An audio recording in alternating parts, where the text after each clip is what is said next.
Olá, sou a Gabriela, sou psicóloga, atuo no Hospital Santa Casa de Piracicaba e estou na TV Relacionamento. Olá, internautas, sejam bem-vindos a mais um TV Call Center. E o assunto de hoje é um assunto de extrema importância, que é a Lei Geral de Proteção de Dados.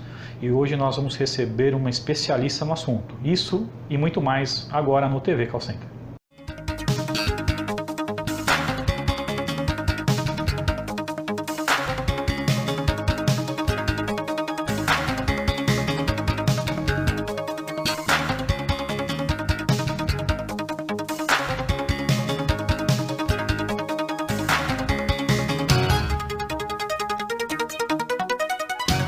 A nossa convidada de hoje é a Gisele Vieira, ela é gerente jurídico da Drummond, também da TEL, Centro de Contatos e da WTF. Gisele, seja bem-vindo ao TV Call Center. Gisele, para os internautas que ainda não te conhecem, gostaria que você falasse um pouquinho da sua trajetória profissional. Bom, sou advogada há 16 anos, especialista na área de direito administrativo e também na direito de trabalho, processo de trabalho, e agora com enfoque em direito digital, que é agora minha paixão realmente é direito digital, tudo que tem relacionado ao direito digital eu tenho procurado saber, e agora também especialmente a Lei Geral de Proteção de Dados, né?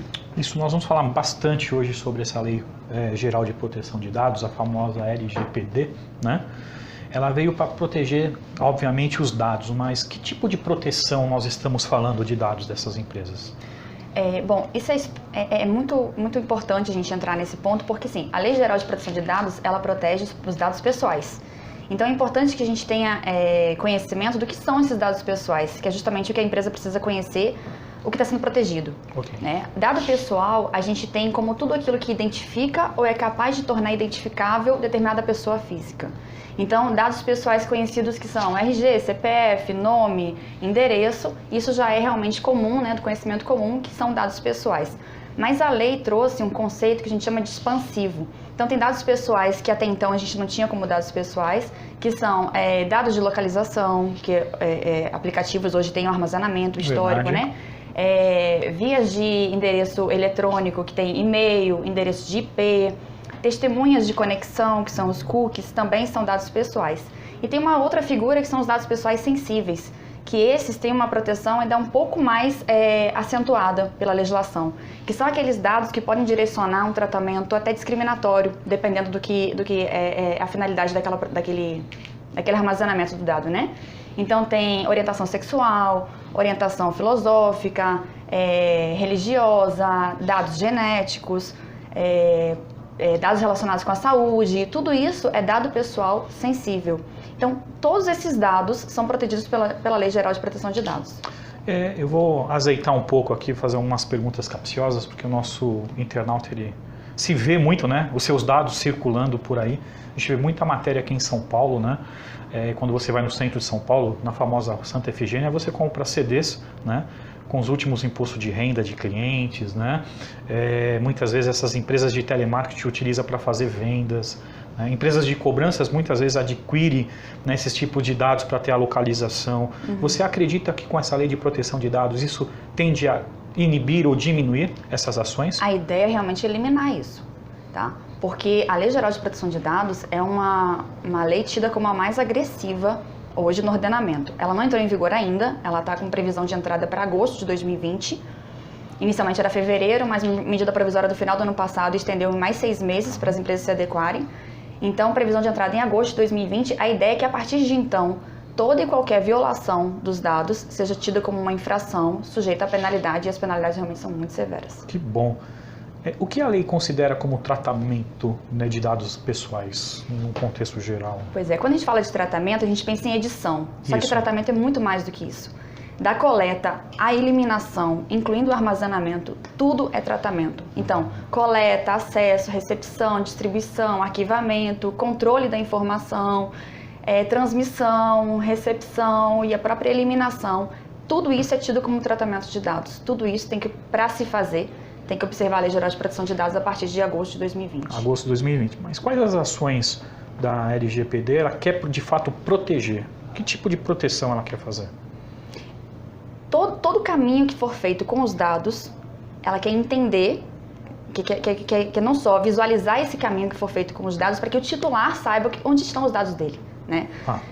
Nas palestras que eu tenho dentro da empresa, que a gente tem feito muitos treinamentos para conhecer a lei, para que as pessoas se sensibilizem da importância dessa lei, eu costumo fazer um comentário, costumo fazer uma comparação. Ricardo, se eu chegar para você e te perguntar, Ricardo, você me empresta seu cartão de crédito? Será bem difícil, né? Não? Não. Eu quero cartão de crédito com uma senha. Não. Não, né? Mas se de repente você chega para fazer uma aquisição em alguma loja, um serviço, e aí só te pergunto, Ricardo, você quer fazer um cadastro aqui? Sim. Você me dá seu nome? Sim. Seu CPF? Seu RG? Seu e-mail? O estrago que eu posso fazer na sua vida é muito maior do que o cartão de crédito. Entendi. Porque o cartão de crédito ele tem um limite, né? Verdade. E hoje as pessoas elas não se preocupam muito com seus dados. Então, o que é a Lei Geral de Proteção de Dados, a comparação que eu faço até com a época da Lei de Trânsito, né? Que teve que vir como obrigatório o uso de cinto, que é para proteção, e as pessoas não utilizavam. Então, a Lei Geral de Proteção de Dados, num primeiro momento, ela quer trazer essa proteção dos dados que hoje as pessoas não se preocupam.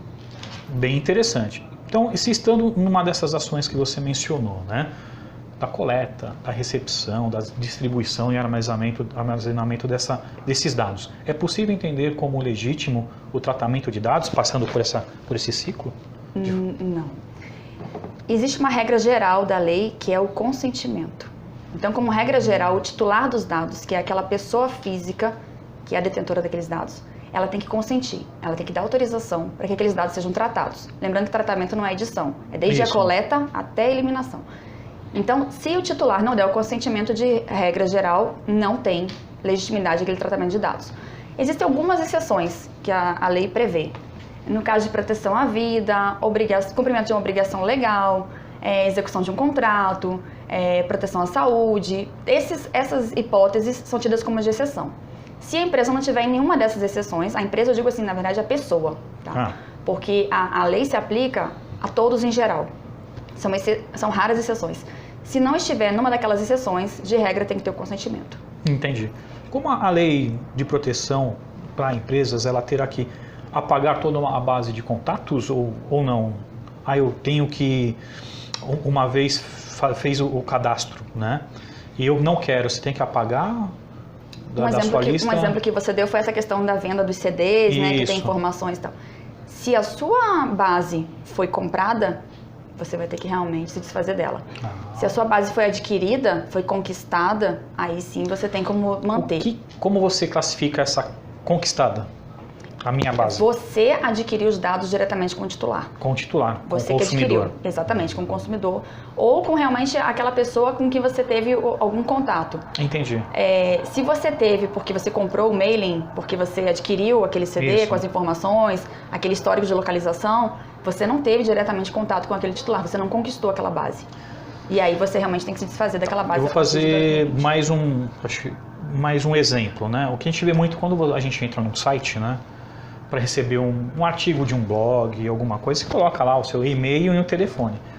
E aí a sua vida, vira um inferno, né? Porque ele coloca isso num robozinho, todo dia, toda semana você está recebendo vários e-mails. Isso também faz parte da lei de proteção de dados? Também faz parte. Ele vai ter uma tratativa diferente quando ele me pega as informações, vai ter algum tipo de termo?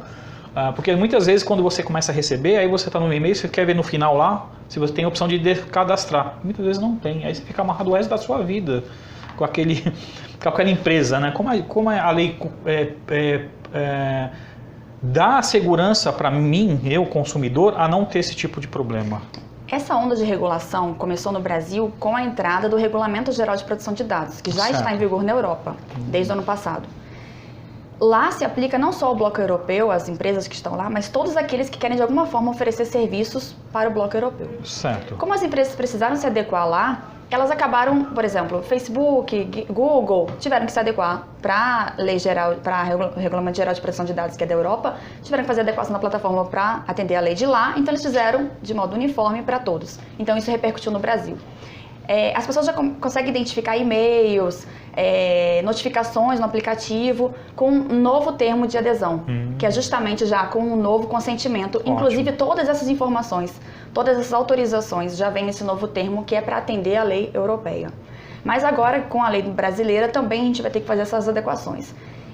Isso é para quê? Para que o titular possa, em algum momento eu possa questionar Ó, eu quero saber onde é que estão meus dados. Se de repente você conseguir, se você recebeu uma informação, um marketing direcionado, porque você acessou uma página, né, ele já entende que você gosta daquele sapato, você já começa a receber propagandas direcionadas.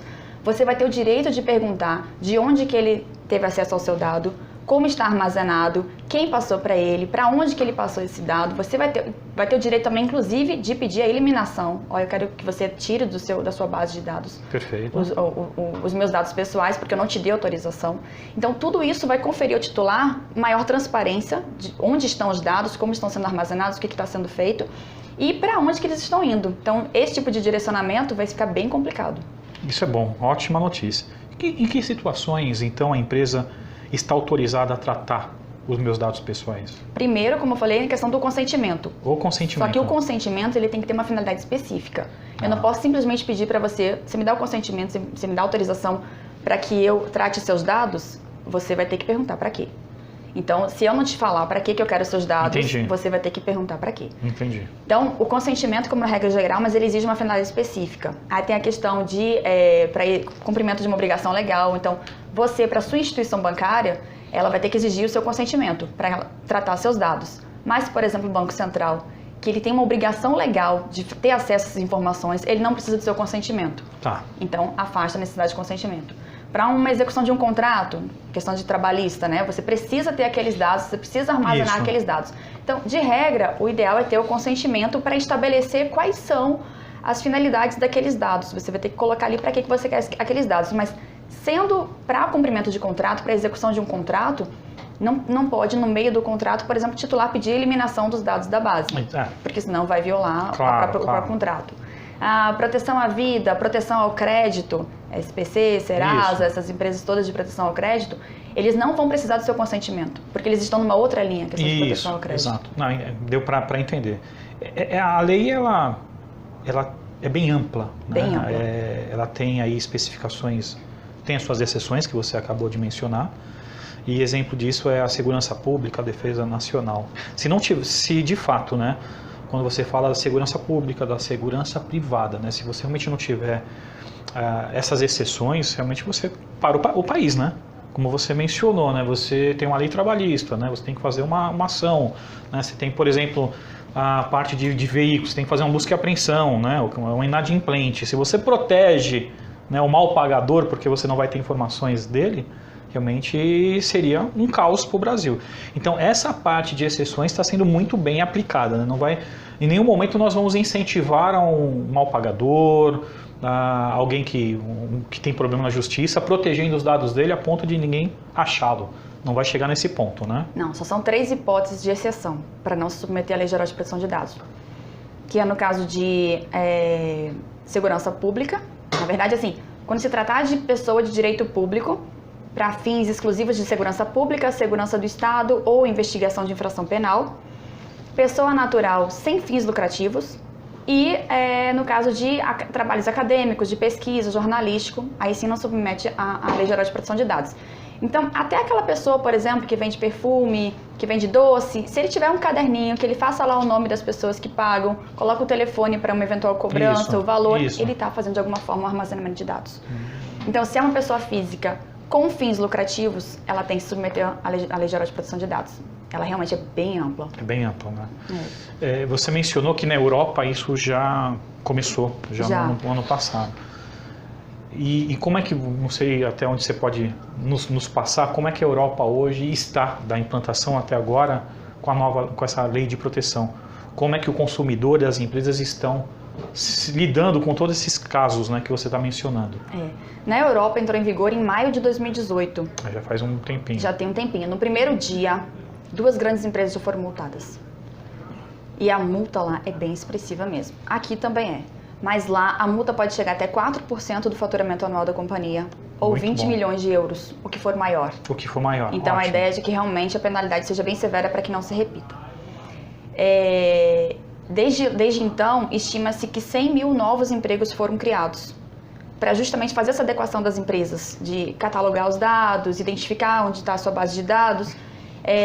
Então, 100 mil novos empregos, mas 80% das companhias na Europa ainda não estão ajustadas. 80%? 80% é muita coisa. É muita coisa. O Brasil deve provavelmente passar pelos esses mesmos trâmites, né? Depois de 2 anos, você tem um percentual muito grande de empresas ainda não aptas, né? Ou dentro do projeto. Quando entrar a lei, quanto tempo será dado às empresas para se organizar e ter todo o seu banco de dados pronto? Ou já estão falando, olha, em 2020 entra, vocês têm que estar pronto em 2020? Exatamente. É isso? A lei foi promulgada em agosto do ano passado, né, aqui do Brasil, e foram dados 18 meses para adequação e depois mais 6 meses. Esses meses já estão correndo. Entendi. A gente tem até 2020, agosto de 2020, para já estar devidamente adequado. Então, quando começar a entrar em vigor mesmo, em agosto de 2020, a empresa já tem que estar ok. Fazer uma pergunta agora voltado à TEL, né? Como a TEL hoje está se organizando para a lei de proteção? É importante que a empresa, e isso até a gente já está buscando fazer, é identificar se determinada área vai agregar essa competência, Ótimo. Se vai se fazer uma criação de uma nova área, se vai se fazer uma espécie de um comitê agregando algumas pessoas de determinadas áreas, que é o que hoje a gente tem mantido lá. Jurídico, com a parte de TI, com a parte de inovação e tecnologia, pessoal de DP, RH. Na verdade, assim, o interessante é que tenha uma pessoa de cada setor. Quando você para analisar o seu banco de dados, ele é muito maior do que você imagina. E pela lei, você tem que estar com o banco de dados unificado. Unificado. Você tem que ter um único acesso, identificar todos os dados que você tem de um determinado contato. Se você tem que acessar um banco aqui, um banco aqui, um banco aqui, você não tem esse banco unificado, você não está adaptado à lei. E é mais difícil, né? Quando você fala da Europa, né? Você fala de uma Itália, de uma Espanha, perto de um Brasil com mais de 220 milhões de habitantes, é muito mais difícil ainda, né? Você concentrar, é claro que depende do seu ramo de negócio, você vai ter X% dessa base de habitantes, né? Então ela tem que ser muito maior e muito mais complexa do que a Europa, né? E a questão de cultura. E cultura, né? A gente hoje não tem cultura de proteção dos próprios dados. Exato. A gente tem que começar a absorver essa ideia de cultura, de proteger os próprios dados, para entender que os dados pessoais de outros titulares que você tem acesso, você tem que ter muito mais cuidado. E aí realmente é questão de cultura. É cultura, né? A lei de proteção ela prevê que o titular dos dados poderá solicitar esse término, né, de tratamento dos seus dados pessoais até a sua exclusão da base. Como ficam os call centers nessa situação? Principalmente os call centers, né, que utilizam muitos serviços, né, de televendas, telecobrança, outros tipos de hoje mídias digitais, né, que você faz muito vendas por WhatsApp, né, por e-mail marketing, né? Não haveria o risco de uma pessoa de má fé solicitar essa exclusão desses atos pessoais e, baseando nessas novas leis, ele dificulta a sua identificação ou até mesmo o histórico que ele tem, por exemplo, dentro dessa empresa? É possível, sim, com uma pessoa de má fé. E, infelizmente, a gente sabe que existe muita gente de má fé que vai querer ver brechas na lei para se favorecer. Como a gente pode se proteger disso? Ou dessas pessoas? Hoje, por exemplo, sem a entrada da lei em vigor, você tem o direito a desativar os seus dados. Por exemplo, sua conta numa rede social, você vai lá e pode desativar. Isso. Algumas redes já estão atualizadas à norma europeia, então você já tem a possibilidade de eliminação, que é muito mais do que você desativar. Hoje, com a possibilidade de eliminação, você não vai só desativar o seu login, você vai efetivamente tirar do banco de dados todos os seus dados naquela empresa, naquele aplicativo. Existe sim a possibilidade de repente uma pessoa maliciosa querer tirar o seu histórico para burlar uma questão de análise de crédito, um histórico, alguma coisa. Só que a gente tem que levar em consideração que todo ordenamento ele tem que viver de modo harmônico, né? Isso. Então assim, a lei traz a possibilidade que o titular peça a eliminação, mas de outro lado, a empresa ou a pessoa que tem aqueles dados não pode se sujeitar, que não faz sentido ela, para cumprir uma lei, descumprir outra. Okay. Então, por exemplo, call center que presta serviço para uma empresa de telefonia, ele está sujeito à lei do SAC, a resoluções da Anatel, que por si só já traz a obrigação de armazenar todas as ligações por um período mínimo de 5 anos. Isso, né? exato. Então, se um titular deseja que, junto à operadora de telefonia, eu quero que elimine meus dados da sua base, eu não quero que mantenha, ela vai eliminar tudo aquilo que não for relacionado a esse cumprimento de obrigação legal. Entendi. Então, o call center ele vai ter que, por uma questão de obrigação legal, e a gente sai do consentimento e entra na outra opção, obrigação legal, ele vai manter aquelas ligações. E aí, de fato, ele vai ter que passar para o titular, olha, impossível neste momento fazer a eliminação, porque por cumprimento de tal lei, tal norma, os dados precisam ser armazenados até tal data. Eu vejo assim que realmente é uma diferença grande, né? Eu querer que uma empresa de telefonia elimine, né? Por por uma ocasião de não me ligue mais porque você está oferecendo toda hora um produto, um serviço, mesmo eu sendo cliente, né, eu não autorizo. Né, então acho que tem que ter esse divisor de águas, né, essa diferença. Tem o não perturbe e tem a eliminação dos dados, exato. que é uma outra lei que não se comunicam. Não se comunicam. Não. E não vão se comunicar pelo... Não vão se comunicar. As leis vão viver de modo harmônico. Isso não pode gerar uma confusão para o consumidor? Você me liga e fala, mas olha, eu já tenho a lei, eu já liguei lá para ninguém me ligar. Não, são coisas diferentes, né? Não, mas aí o não perturbe, se ele pediu para não ligar, realmente não pode mais ligar. O que o call center não pode é eliminar da base dele por 5 anos as ligações que foram realizadas. Isso. Então a ligação que existiu, você não tem como pedir aquela eliminação. Exato. Só depois de 5 anos. Exatamente. Depois de 5 anos, eu tenho que ligar e solicitar o cancelamento ou eu posso pedir agora e quando der 5 anos você elimina? Como é que vai funcionar essa regra? Você tem que pedir de uma forma específica, clara, expressa, a eliminação no tempo certo. Entendi. A partir dali, a empresa pode eliminar, né? Porque ela não precisa mais armazenar, mas é uma faculdade dela. Você pode depois consultar se já foi eliminado. Se não foi, aí você pode pedir. Muito bom. Hoje, quando muitas vezes eu dei um exemplo no final do e-mail você tem lá o descadastrar o envio. Muitas vezes eu clico lá e dá 2 meses volta tudo de novo. Provavelmente com essa lei de proteção isso não mais pode acontecer. Não mais pode acontecer. Uma vez ali eu cliquei que eu não quero mais receber aquele tipo de e-mail daquela empresa e provavelmente não é para subir. E se acontecer, como eu consumidor, quem eu aciono, como eu aciono... para falar, olha, eu tenho aqui evidência que eu tinha pedido um descadastro e eu estou recebendo novamente esse e-mail. No texto original da Lei Geral de Proteção de Dados, existia a figura da Autoridade Nacional de Proteção de Dados, que era uma figura autônoma que ia ser criada como uma autarquia, uma agência reguladora, com um orçamento e autonomia independente, mas foi vetada essa parte da lei.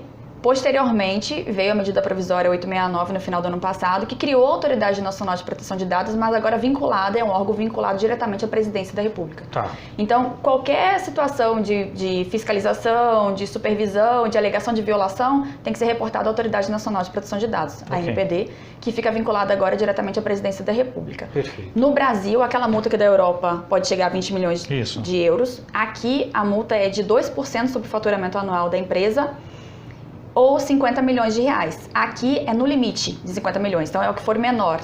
Lá na Europa é o que for maior. Mas assim, as penalidades, dependendo da gravidade, pode ser desde uma advertência, a exposição pública daquele vazamento de dados, o que para uma empresa pode ser até muito pior do que a multa, né? Com certeza. Se ela trabalha num ramo de atividade muito pior.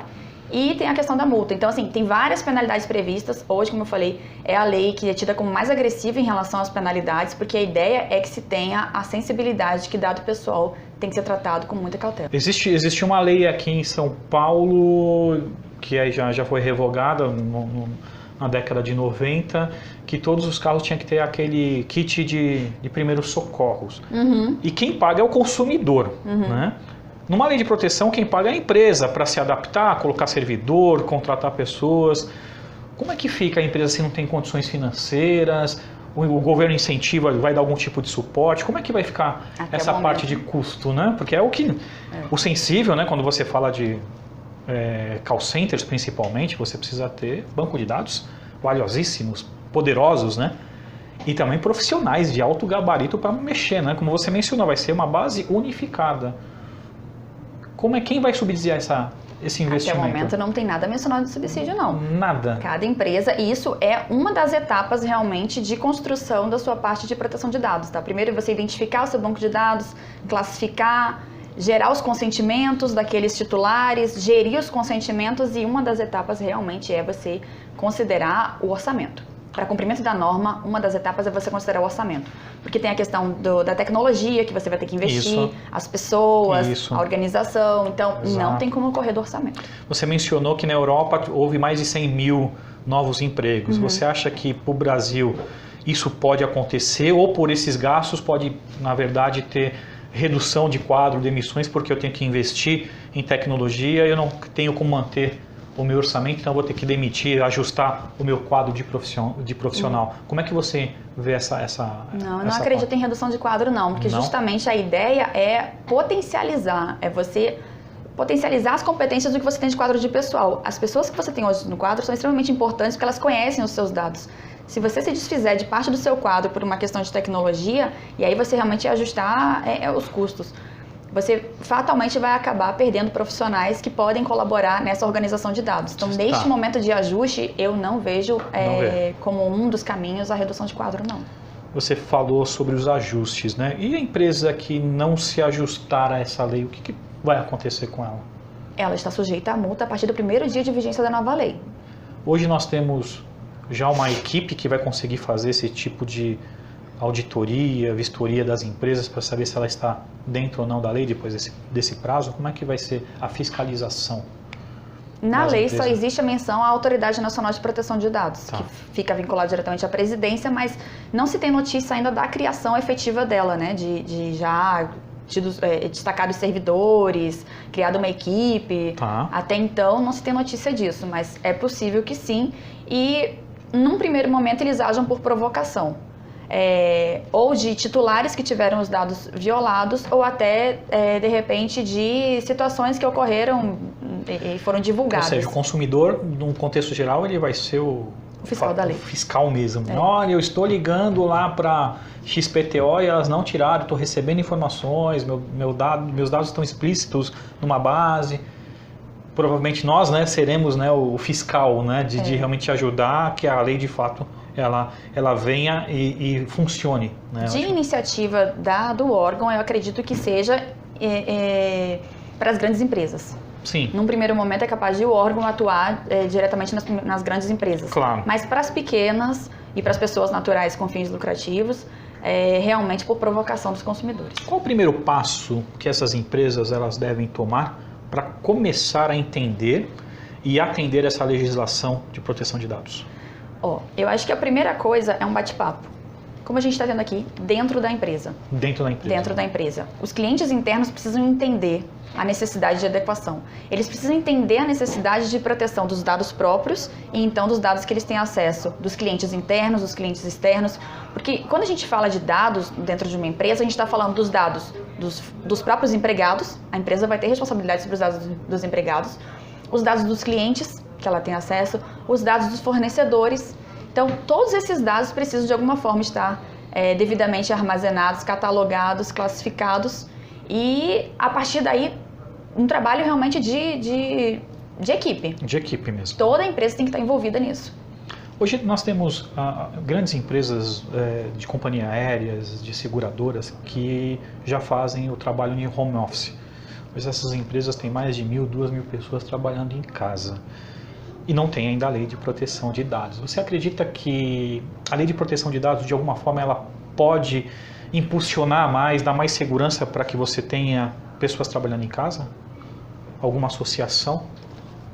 A aplicabilidade dela vai ser da mesma forma que acontece se o funcionário estiver dentro da empresa. Tá. A empresa é chamada de controlador. A lei ela traz a figura do controlador, do operador e do encarregado. Controlador é a pessoa, que pode ser física ou jurídica, que detém aqueles dados, que determina como é que vai tratar aqueles dados. Ok. O operador são aqueles que agem em nome do controlador, então são os funcionários. E o encarregado é aquele que vai ficar responsável por comunicar, fazer a parte de comunicação entre o controlador, que é a empresa, e a Autoridade Nacional de Proteção de Dados. Então, o operador, que é aquele que age em nome do controlador, ele pode estar dentro da empresa ou ele pode estar na sua casa, através do home office. Ele vai responder da mesma forma. É lógico que a empresa, neste caso, vai ter que ter todo um cuidado de verificar os equipamentos que estão sendo utilizados, de que forma estão sendo protegidas, o Wi-Fi, por exemplo, que ele está acessando, porque o controlador responde por tudo que acontecer com aqueles dados. E o operador, se descumprir com a determinação da lei, responde em solidariedade com o controlador. Ótimo. Então, não vai ele ser em só, casa... eu trabalho para a empresa, então é responsabilidade dela porque eu trabalho para ela, não. Os dois, isso acaba E aí tem que tomar muito cuidado, mais, né? que é a questão da cultura que eu falei. Às vezes é um e-mail com um link malicioso dentro do ambiente de trabalho ou no home office, Exato. Mas que ele está acessando de alguma forma a rede, os dados lá daquela empresa e ele acessa o link. E aquilo acaba contaminando a rede daquela empresa. Né? A responsabilidade ele vai para cima dele. Ótimo. Vamos ver se realmente nós vamos ter uma base de governo, né, do tamanho da população, para que realmente tenha eficiência em aplicar as multas, em vistoriar as empresas, né? Porque, infelizmente, o que acontece muito é isso, né? A gente coloca uma lei, mas falta quem fiscaliza. Né? E a gente acaba com isso perdendo força e banaliza essa lei. Gisele, nós estamos chegando ao final da nossa entrevista. Eu gostaria de agradecer muito a sua participação. Eu te agradeço, Ricardo. E uma palavra final aos nossos internautas, e também se quiser deixar o seu contato, o momento é seu. Bom, eu agradeço. Gostaria de, com esse assunto agora em pauta, chamar a atenção para que você preste atenção, para que você proteja seus dados. Se for um cadastro para um desconto em alguma loja, algum serviço, procure saber se realmente é só o desconto, procure saber se você não começa a receber um marketing direcionado na sua casa, cuide do seu nome, do seu CPF, do seu RG, que a gente tem que realmente tomar cuidado. Gostaria de deixar então meu LinkedIn, tá? E aí qualquer dúvida, qualquer acionamento pode ser diretamente pelo LinkedIn. Qual é o seu LinkedIn? Gisele Vieira. Gisele Vieira, está aparecendo aqui embaixo aqui para vocês, tá? Dúvida sobre a lei de proteção, ninguém melhor do que a Gisele para poder aí tirar as suas dúvidas. Gisele, para participar do nosso programa você vai receber um livro, Gestão de Estratégia de Contact Center, do Kent Sakamoto, que vai autografar para você daqui a pouco. Também uma lembrança para você não esquecer do TV Call Center. Não vou esquecer não. Muito bem. Obrigada. E agradecemos muito aos nossos patrocinadores, a Plano B Web, a Uso Digital e também a Editora Laços. E com agradecimentos a essa profissional, a Gisele Vieira, ela é gerente jurídica da TEL, Centro de Contatos da Drummond e da WTF. Nós chegamos assim ao fim de mais um TV Call Center. Muito obrigado e até a próxima.